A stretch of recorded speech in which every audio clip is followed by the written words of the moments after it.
Purna jewellery sorry Purvi gold and diamonds November 1న KPHP లో ప్రారంభం. ఓపెనింగ్ ఆఫర్ గా ప్రతి 3 లక్షల కొనుగోలుకు ఒక గోల్డ్ కాయిన్ ఉచితంగా పొందండి. నమస్తే రమగారు. నమస్తే జయ. రమగారు, మనము ద్వాదశ జ్యోతిర్లింగాల గురించి మాట్లాడుకుంటూ ఉన్నాం. 8 చెప్పేశాం. నాగేశం దారుకావనే చెప్పాం. అయిపోయింది. వారణాస్యాంతు విశ్వేశం. వారణాసిలో ఉన్నటువంటి విశ్వేశ్వర లింగం, విశ్వనాథ లింగం ఆయన కాశీ. గురించి చెప్పాలి. కాశీ భూమి మీద మొట్టమొదటి ఊరు కాశీ. పరమేశ్వరుడే తన త్రిశూలంతో కాశీ నగరాన్ని సృజించాడని చెప్తారు. వారణ అసి అని 2 నదుల మధ్యలో ఉన్నది, అందుకని దాన్ని వారణాసి అన్నారు. వారణాసి పరమ పవిత్ర పుణ్యక్షేత్రం. ఎందుకంటే భగవంతుడు పరమేశ్వరుడు భూమి మీద కాలు మోపిన ప్రదేశం. ఒక్కసారి కాశీనగర ప్రవేశం చేస్తే మన తలరాత తిరగరాయబడుతుంది అని చెప్తారు. చిత్రగుప్తుడి చేతిలో నుంచి మనం కాలభైరవుడి చేతిలోకి వెళ్ళిపోతాం. చిత్రగుప్తుడు రాసిందంతా తుడిచేస్తారట. ఇది వరకు చెప్పబడేది. అప్పుడు చాలా పుణ్యం చేసుకుంటే గాని కాశీ వెళ్ళలేమన్న ఒక ప్రగాఢ విశ్వాసం ఆనాడు ఉండేది. ఈ కాశీ నగరము మొట్టమొదట భూమి మీద పుట్టింది అని కదా.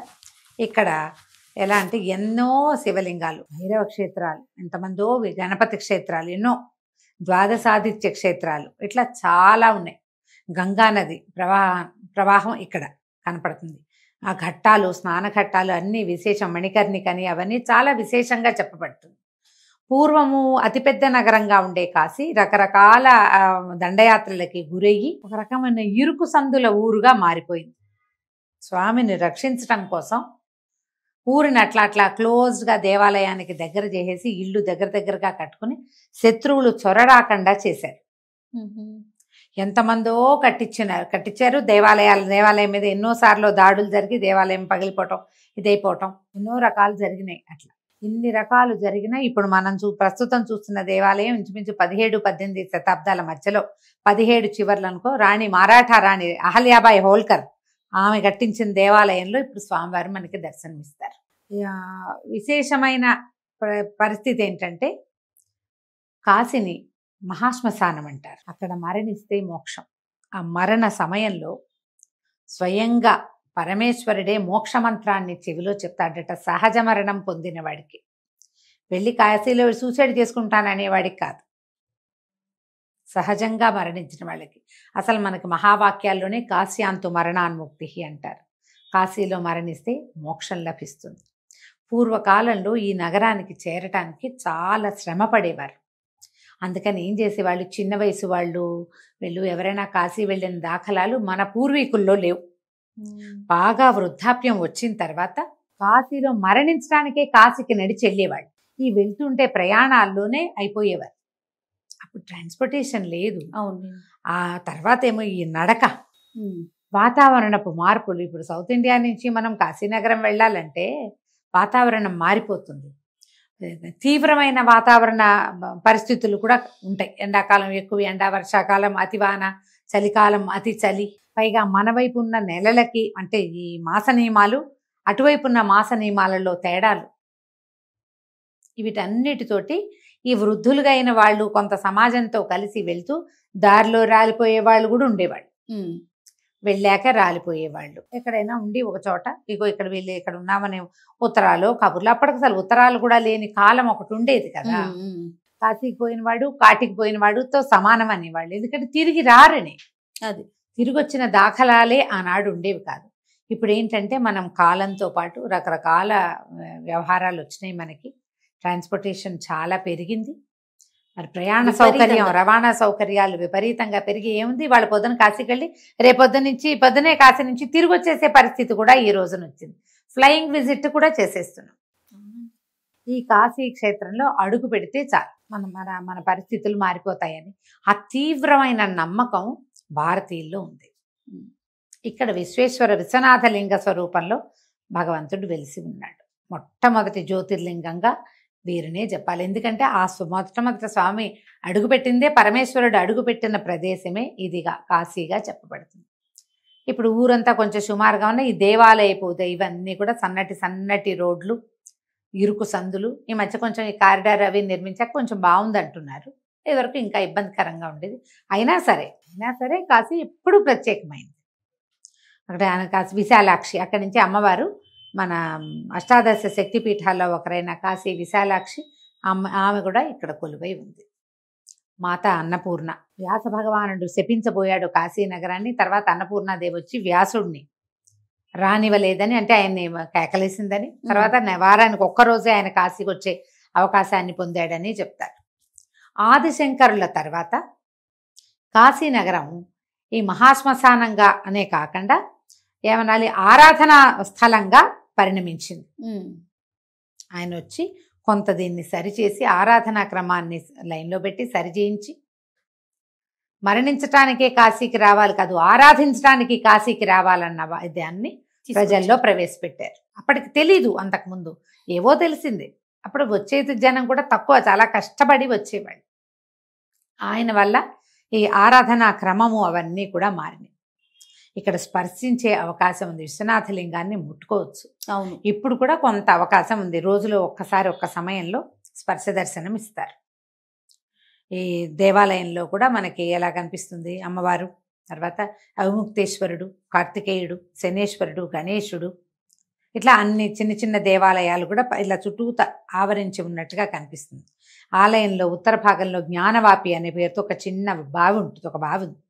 ఆ బావిలోనట ఈ ముస్లిం ఇన్వేషన్స్ జరిగినప్పుడు జ్యోతిర్లింగాన్ని అందులో దాచిపెట్టారట. స్వామిని రక్షించడానికి అర్చకుడు ఒక ఆయన ఆ లింగంతో సహా బావిలోకి దూకాడట. ఆ బావి ఇప్పటికీ ఉంది, లోపల దేవాలయంలో కనిపిస్తుంది మనకి. అయితే ఇది వరకు ఎక్కడైతే దేవాలయం ఉందో అక్కడ ఈ ముస్లిం ఇన్వేషన్స్ అంటే ఔరంగజేబు, దాని ముందు వాళ్ళు కూడా వాళ్ళు చాలామంది నగరాన్ని కొల్లగొట్టడానికి సర్వనాశనం చేయడానికి పూనుకున్నారు. అక్కడ ఒక మసీదు నిర్మించబడింది. ఇప్పటికి కూడా ఆ మసీదు ఉంది. పరమ పవిత్ర పుణ్యక్షేత్రమైనటువంటి కాశీనగరంలో మసీదులు ఉన్నాయి. ఆ మసీదులో ఒక బావిలో ఆ లింగం ఇప్పటికీ ఉందని చెప్తారు. జ్ఞానవాపి అనే అంటారు దాన్ని కూడా, అదేనండి, లింగం ఉందంటారు. ఇప్పుడు ఇది అది మనం అన్నీ ఒకటేనా అవునా కాదా అనేది ఎప్పుడు అనుమానంగానే ఉంటుంది. అవకాశం ఉన్నవాళ్ళు మనం వెళ్ళి దర్శనం చేసుకుని రావచ్చు. కాలభైరవుని ఒక్కసారి ఆ కాలభైరవుడిని కనుక చూస్తే మన జీవితం మారిపోతుంది.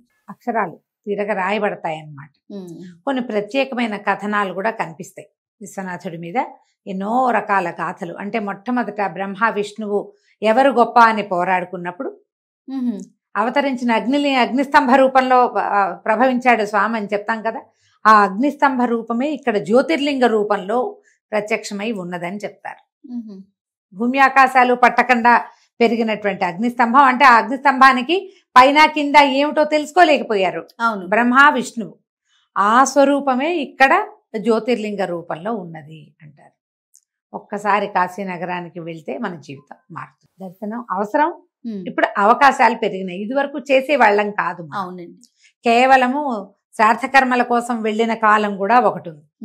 ఇప్పుడు విధానం ఇంకా ఎలా మారిందంటే కాశీని రామేశ్వరాన్ని కలుపుతారు. అవునండి కదా.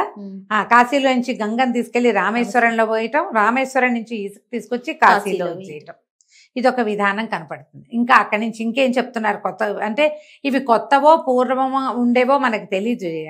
9 నెలల పాటు గర్భవాసం, 9 రోజులైనా 9 నెలలైనా కాశీలో నివసిస్తే మళ్ళీ మనకి గర్భవాస దుఃఖం రాదని ఒక విధానం. ఇక నిద్రించాలి 9 రోజులు, 9 రోజులు లేదా 9 నెలలు ఉంటున్న వాళ్ళు కూడా కనపడుతున్నారమ్మా ఇప్పుడు. రిటైర్ అయిపోయిన వాళ్ళు భార్యాభర్త ఇద్దరు వెళ్ళిపోతారు కాశీలో, 9 నెలలు ఉండొస్తారు. ఓ సంవత్సరం అక్కడ స్పెండ్ చేసి వస్తే ఇంకా మళ్ళీ పుట్టమని ఒక నమ్మకం. బాగుంది. రకరకాలు కదా, అవును, మనం చెప్పలేకపోతాం.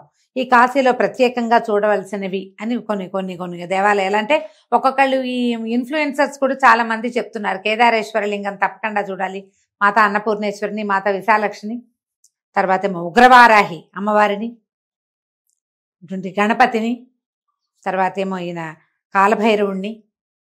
ఇది పంచక్రోశ యాత్ర అని అది కూడా ఒకటి చేస్తారు. కాశీనగరం 5 క్రోశల వరకు ఉంటుందట. ఆ మొత్తాన్ని కాలభైరవుడే రక్షిస్తాడని ఇక్కడ క్షేత్రపాలకుడు ఆయనగా ఉంటాడు. కాలభైరవుడే రక్షిస్తాడని ఇక్కడ ఈ లోపలికి వచ్చిన వాడిని ఆయన అండర్ కేర్లోకి తీసుకుంటాడని చెప్పబడుతుంది.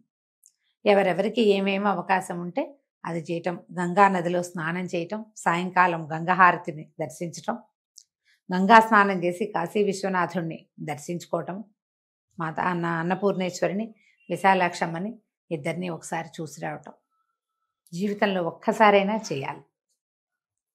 గంగా స్నానం మణికర్ణికా ఘాట్లో స్నానం చేయటమే గొప్ప విషయం అన్నమాట.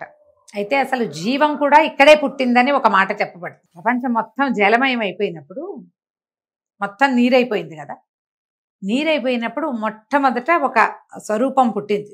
శివపార్వతులు ఇద్దరు, పార్వతీ పరమేశ్వరులు అంటే ఏమని చెప్పాలి, సదాశివుడు అమ్మవారు శక్తి, ఆయనలోంచి ఒక శక్తి విడుదలయ్యి అది మొత్తం జలమైందట. ఆ జలంలోంచి ఒక పురుషుడు పుట్టాడు.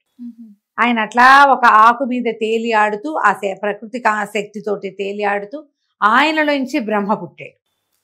ఆ మొదట పుట్టిన పురుషుడు విష్ణువు. ఆయన ఎంతో తపస్సు చేస్తే ఆయనకి పరమేశ్వరుడు ప్రత్యక్షమయ్యాడు, అక్కడ కనిపించాడు. అప్పుడు ఆయన ఆశ్చర్యంతో ఆయన వైపుకి తిరిగితే చెవికున్న కుండలం పడిందట. ఆ పడిందే మణికర్ణికా ఘాట్గా చెప్తారు. అదే మణికర్ణిక, చెవి రింగు జారి పడింది అనమాట. మకర కుండలాలు ఉంటాయి కదా, ఆ కుండలం జారి పడిన చోటనే మణికర్ణికా ఘాట్ అంటారు. తర్వాత ఆయనలోంచి పుట్టినటువంటి బ్రహ్మదేవుడు ఇక్కడ పెద్ద యజ్ఞం చేశాడు సృష్టిని మొదలు పెట్టడానికి. అదే దశాశ్వమేధ ఘాట్ అంటారు. బ్రహ్మదేవుడు యజ్ఞం చేసిన స్థలం. అంటే సృష్టి ప్రారంభం ఎక్కడైంది? కాశీనగరంలో అయ్యిందని కొన్ని పురాణాల్లో ఇట్లా చెప్పబడుతుంది. కొన్ని పురాణాల్లో ఈ వాక్యాలు ఉన్నాయి. ఇక్కడి నుంచే సృష్టి అటు ఇటు బయటకు వచ్చిందని విస్తరించింది. అందుకని ఎక్కడ మొదట భూమి మీద మట్టి మీద భగవంతుడు కాలు పెట్టాడో ఆ ప్రాంతాన్ని తప్పకుండా దర్శించుకోవాలి. పైగా మనకి అయోధ్య, మధుర, మాయా, కాశీ, కాంచి, అవంతిక, పురి, ద్వారవతి చేవ సప్తైతే మోక్షద్వారకా అని చెప్తారు. మోక్షద్వారాలుగా చెప్పబడినటువంటి 7 నగరాలలో కాశీనగరం కూడా ఉంది. కాబట్టి తప్పకుండా దర్శనం చేసుకోవాల్సిన స్థలం. బోల్డ్ అని దేవాలయాలు అలా విశదంగా ఉన్నాయి. మనం బట్టి కథే చెప్పుకుంటున్నాం కానీ దేవాలయాల విశదంగా మనం చెప్పటం లేదు. ఎప్పుడైనా అవకాశం కుదిరితే చక్కగా ఒక కెమెరా పట్టుకెళ్ళి కాశీనగరాన్ని చూపించి మనం తరించి జనాలను కూడా తరింపజేద్దాం. తప్పకుండా రమగారు. నమస్తే. నమస్తే.